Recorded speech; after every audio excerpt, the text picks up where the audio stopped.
What's going on, everybody? It's your boy Marcus from Team Takeover, and I'm back for the fifth and final video of this installation of my Nats recap, and we are here to talk about the events, the side events, and everything itself. As I mentioned in one of my previous videos in this series, they're out the gate with something shady with the packs that were handed out for tournament pricing, for registration, whatever. And registration was handled very poorly. I'm not talking about why it was handled very poorly in some regards, but it was handled pretty poorly. And basically, Janemba all but disappeared from the tournament packs. Seems suspicious, brother. And then the vendor, ARG, suspiciously had an insane amount of Janembas. So much so, if you haven't watched my previous video, that I was able to get a playset of foil Demon Sword Janembas on day 2. On day 2. Seems like a problem, brother. And then there were so many non-foils that they were backstocked that they didn't bother even counting how many they had. And this is a problem because multiple players are reporting that they didn't get a Janemba. For example, I didn't get a Janemba. None of my 6 teammates that I went with, none of us got Janemba. Like, it was that serious. I got 3 Yamchas in my packs, okay? Like, bro, it's pretty serious. But, LCQs, the start on Friday night. I was not there very long for LCQs. I heard it was a crap show. I heard it was an absolute crap show for the pods. Why? There were tons of people who made it to the finals and then just drew dead. LCQs were representative of the main event being a crap show for meta. Like, you just didn't know what to play. You didn't know what you were going to play.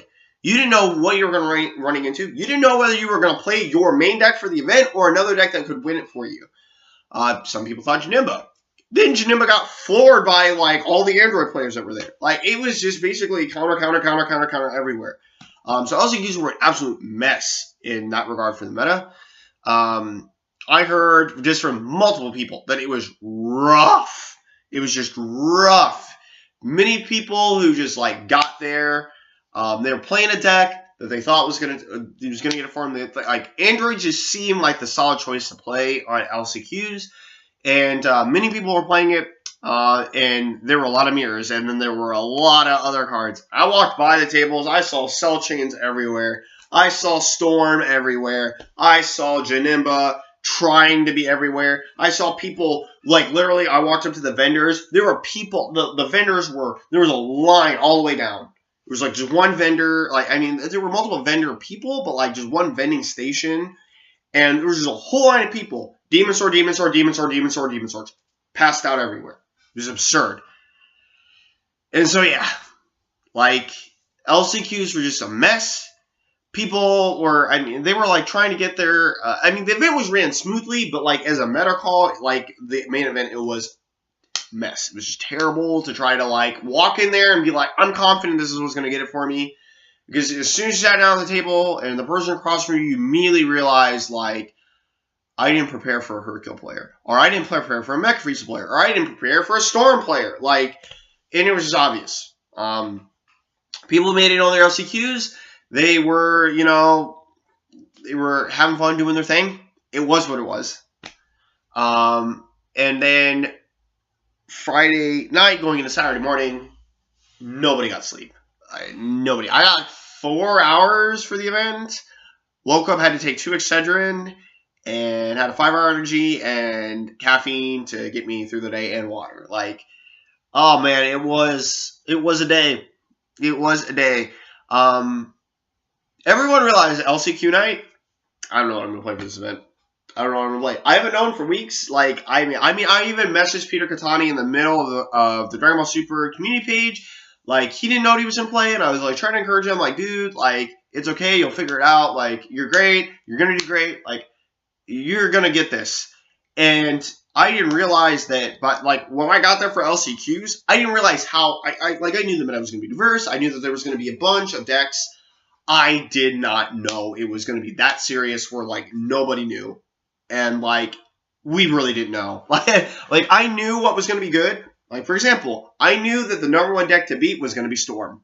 I did. I tested the most for it. I built my deck around playing it. Then I got to the main event on Saturday and didn't play one Storm.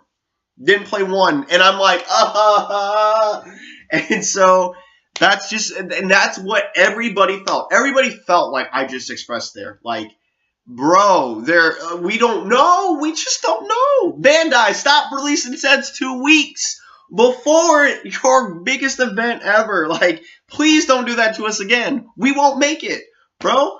And then, this is the other thing. People were like, I gotta play Storm. Like, if you go watch JXG Productions, Matt Combs, bro, he was sad that he was playing Storm. He didn't want to play it. He hated that deck. He hated playing it. He hated it. I know a number of players who hated that going into the format. That Storm was still a thing. They hated it. They didn't want to play it, and they didn't want to play against it anymore. Like, nobody does. It's solitaire, and nobody likes to have to defend themselves at 2 energy. It's not fun. Like, it's really, really hard, and like, it was a mess.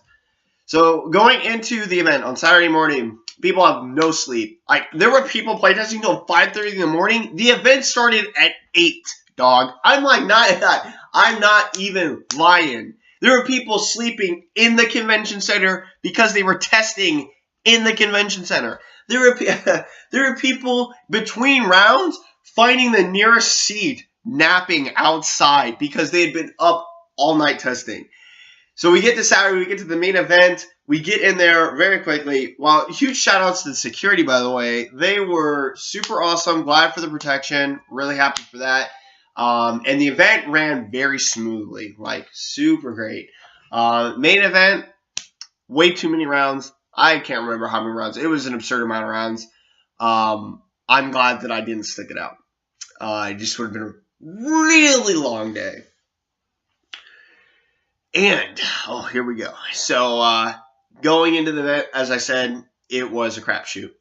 You just didn't know what you were doing. Side events were going on all day. So, like, that was absolutely fantastic. So, the side events, Winnamats, draft boxes, all of it. Fantastic. Players were so happy with the pricing that they were getting. So happy with the actual, like, just being able to play. Draft looked fun. Like, I didn't want to play draft because, well, I mean, mainly because I didn't have money to really play draft. I didn't set aside expenses to spend a lot like that. But you could buy out your pods for $100, get all the mats, all the pricing, everything, flip some draft box stuff. It was really cool to see. And people were just overall very happy with the side events. They had a lot of fun stuff. And then the main event going on, coexisting right alongside it. Like, seriously, like, there's the tables that were sectioned off and set aside for the main event and side events. And so if you came, you didn't make LCQs, you still got to enjoy your Nats Day. You got to meet your favorite people that you saw on YouTube. You got to do your side events if you wanted to. You got to trade. You got to play people for fun. You got to talk to your friends who were playing in between the rounds. Everybody was meeting up, talking about their matchups and everything like that. It was fantastic. Like, fantastic. People were getting pictures. They had, like, this little scavenger hunt thing that you could do. Multiple things, like shake a judge's hand, get a sticker, things like that. And then you, like, have, like, little tasks to complete. We, like, for example, my team and I, we did the Ginyu Force pose for one of our other friends and teammates that was there. So, like, it was just awesome. Like, an overall day event was awesome. Side events ran very smoothly. Like, I know they were running smoothly because, like, they were calling the next side event, like, hotcakes. Like, it was just going on. It was going on. And so, that was super good. Day 2, kind-ish, because if you count LCQ as day 1. So, day 2 was just fantastic. I know a lot of people consider the main event day 1. So, whatever you consider it. It was fantastic. Absolute best day ever. First off, and the other thing was this. The convention center was within walking distance of amazing food places. Oh my gosh, the food was fantastic. I got some barbecue pulled pork with barbecue baked beans. Oh my lord, it was great. It was fantastic. It was great, guys. So, have I said it was fantastic? Because it was fantastic. Anyway, great. So, day 3. So, day 3 was really interesting. There were going to be no side events going on because of the main event, as well as another section off main event called Gunslinger. Gunslinger was awesome. It was best of 1. 10 rounds, mandatory 10 rounds play. If you lost, you got a point. If you won, you got 3 points. The total number of points at the end of the 10 rounds determine the amount of prizing you got. So basically, that's what you competed for. And to top that off, there were Bandai developers playing in the Gunslinger event.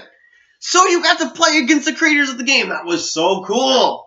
So cool, so cool, so cool. Prizing for that was also fantastic. The mats are fantastic, which reminds me, the main event also had a mat that you could get if you made it in the top 50%. Was it worth it to stick that out? Probably, because that mat looked ballin'. But I didn't stick it out. And those who did were heavily rewarded with their playmat. I knew somebody who was already X3. I made him X3. And he was like, I'm just going to stick it out, try to get top 200. And I was like, dude, that's so awesome. Like, do you. Have fun playing the rest of these absurdly long rounds, but do you. Which, also, main event. I'm sorry, sidetrack. I keep going back. I'm going back to day 1 or day 2, whatever you consider it. Time. I want to talk about this. Time was handled so well. I was so happy with what they did. They did 0, 1, 2, 3, and you had 10 minutes to do it. Slow players, listen, we're finding you out, and if you do that crap in time, there was one guy who literally slow played. It was so bad. He played against my teammate. My teammate, lost to him. And then I watched that guy play somebody else. I called a judge over for that table. I went up to a judge and was like, listen, me and my teammate were like, this guy, I watched him resolve. He played a 2-drop Kaba. It took him 1 minute and 30 seconds to figure out that the one Kale among his 10 cards was the card that he could add to his hand. No, not okay. We're catching you, okay? So we're catching you. Stop doing that crap. Anyway, backtrack. Time was handled so well, dude. Time was handled fantastic. You had 10 minutes to complete 0, 1, 2, 3, and that's how it should be. Absolutely fantastic. Loved it. Players were more than overjoyed. There were, some of that times call at the 10 minutes and I'm going to beat you. And it didn't work out because time was called. That actually happened to one of my teammates, Rip, Tyler Rice, Ripperoni in time. But yeah, that was fantastic. So, Sunday, final day, Gunslinger event, fantastic. And then, obviously, the main event, top 32, was full of emotion.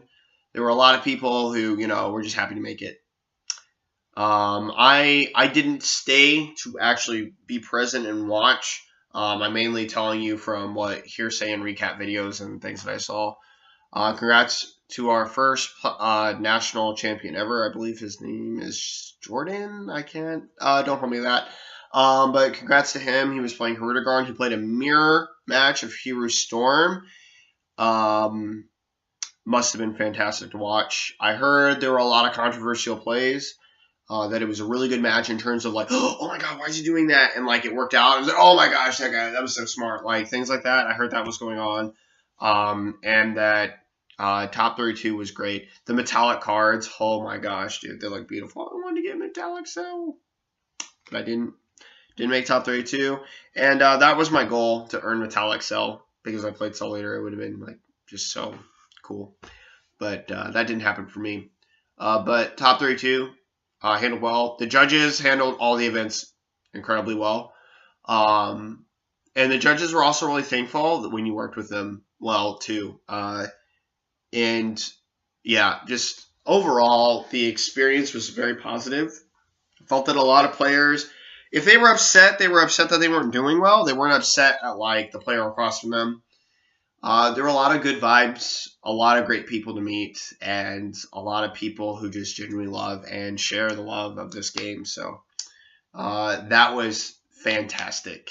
And it was really cool to see just the culmination of year 1 coming to a close at this event as we look forward into 2019 with what the next, basically, and this is how I can sum up a fantastic Nationals experience, my first stats ever for a card game. It was great.